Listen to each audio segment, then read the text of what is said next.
McDonald's has discovered that when you pay workers a little bit more, they end up being happier. Mind-blowing, I know. And this is a result of them actually raising wages for at least some of their workers. In April, they announced that they would raise the average hourly rate for workers at U.S. restaurants that they own to $9.90 from $9.01 starting in July of last year, with average wages climbing above $10 per hour by the end of 2016, which is something. It's not to Bernie levels, it's not to Fight for 15 levels, but it's something.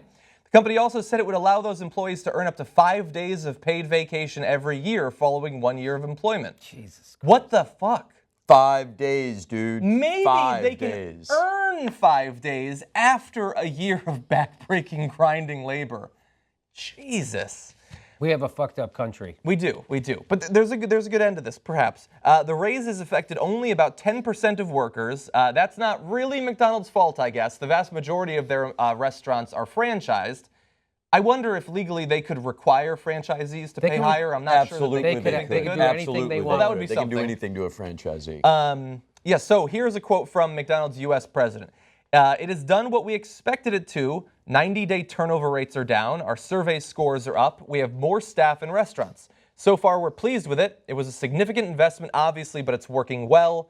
And to give you context of why they're happy with it, perhaps, in October, McDonald's reported its first quarter of comparable sales gains in 2 years. The company built on that growth with a huge 5.7% increase in the following quarter. So that's the data leading up to today. So this is hilarious. So what the company is discovering is that we actually make more money if we treat the people who generate that money decently. That is so weird. You mean if we don't treat them like complete animals and pay them a substandard wage so they can't actually live or see a doctor when they get sick? So if we actually pay them a little more money, they'll do a better job and we'll all make more money? That is, there's no class in that at Wharton Business School. Where's that class that tells you to treat your employee better and you...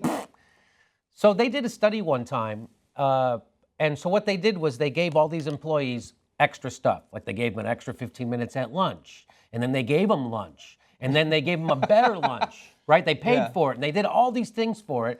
And they said, the company's doing well. We're sharing it with you. And the employees were fucking happy. And they worked harder. And they made more money. And then, here comes the twist. They started taking shit away. So then they started taking away their extra time at lunch. And they started making them pay for their lunch food. Then they started just take that food away. They didn't provide anymore. And each time they took stuff away, workers' output went up. Whoa, that's weird. Why did that happen? That happened because they had been treated so well by their company previously, they felt that if the company had to take something away, the company must have been hurting.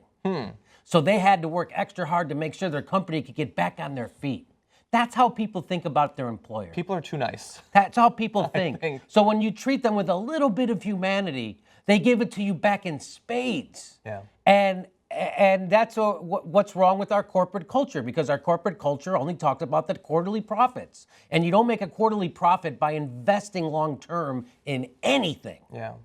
No, they want loyalty up, but they're not willing to give loyalty down. Right. Yeah. Basic violation of human, fairness. And they found that you don't have to increase it all that much to see results. I mean, $9.90 is not... Like, forget about that not even being Bernie Sanders' $15 an hour. That's not even Hillary Clinton's $12 an hour. But that is an increase. It's more than 10%, and they saw results. And I've been trying to think. I mean, we joke, obviously, about how things at TYT in terms of pay is not always the best, especially for a lot of the company. And I've tried to think. I looked back over all the jobs that I've done over my life, and I started off when I was really young, at 14, I was a busboy. And I did catering in the summers. I was a barista. I was a bartender. I was a waiter. I've only really had one sort of minimum wage job at a toy store, and I was so young I wasn't supporting myself or anything. So generally, I've had service industry jobs, which suck and they destroy you psychologically and emotionally. But you get a little bit more money for doing that sort of thing. When I try to imagine living here, or when I was in Texas, or even in Connecticut, on a minimum wage job. Or two minimum, I don't know how it's possible. I mean, even after the increase to $9.90, I'm trying to figure out what I'm going to do for transportation after my lease ends. How the fuck would you do anything?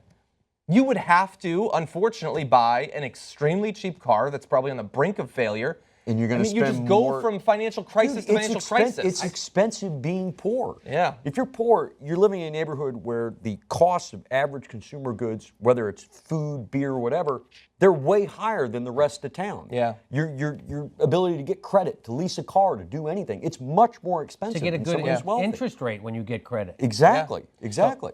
I remember Freakonomics showing they did a comparison between cheap grocery stores in poor areas and more affluent grocery stores, and things that aren't even really luxury foods are more expensive at the cheap place to give them an aura of being like a splurge item than the rich people just get to buy every day. It's amazing. And look, McDonald's, I'm going to give them some credit. They gave them a little bit of the raises. They gave them the ability to get 5 days vacation per year, which I guess is not the standard in this industry. I'm not going to give them that much because that's still a ridiculously low amount. But I think that what we're learning from McDonald's, what cities are learning as they raise their minimum wage, is that this helps the local economy. It helps morale, which pays itself off. This is the direction that we need to go in, and we need political leaders who are willing to push for this sort of progress. What we really need is to have the minimum wage tied to the economy. Cost of living. Cost of living. Because what you said is, cities are now finding out that when you raise it, why are they just finding it out? We've had a minimum wage. We've raised it before. It's because it doesn't. It happens in such long intervals that people have to be re-taught that the minimum wage helps your economy. When you raise the wage of your workers, they spend that money. Well, Astor Edelman, who's the real Gordon Gekko, told this to the people on CNBC and almost blew their minds when he said, when you give money to a worker, they spend 100% of that money or 120% of that money. Which how they pull that off, I'll never know. But he also said, credit. but when you give it to rich people, the upper 1%, they spend 10% of that money. So that's the stack. So then that money gets taken out of the economy, and when you give it to a worker, that goes into the economy. It stimulates the economy. So this is a lesson we have to reteach everyone every 10 to 15 years, because that's how long it takes for them to raise the goddamn minimum wage, instead of having it tied to the cost of living, which is what it should be doing.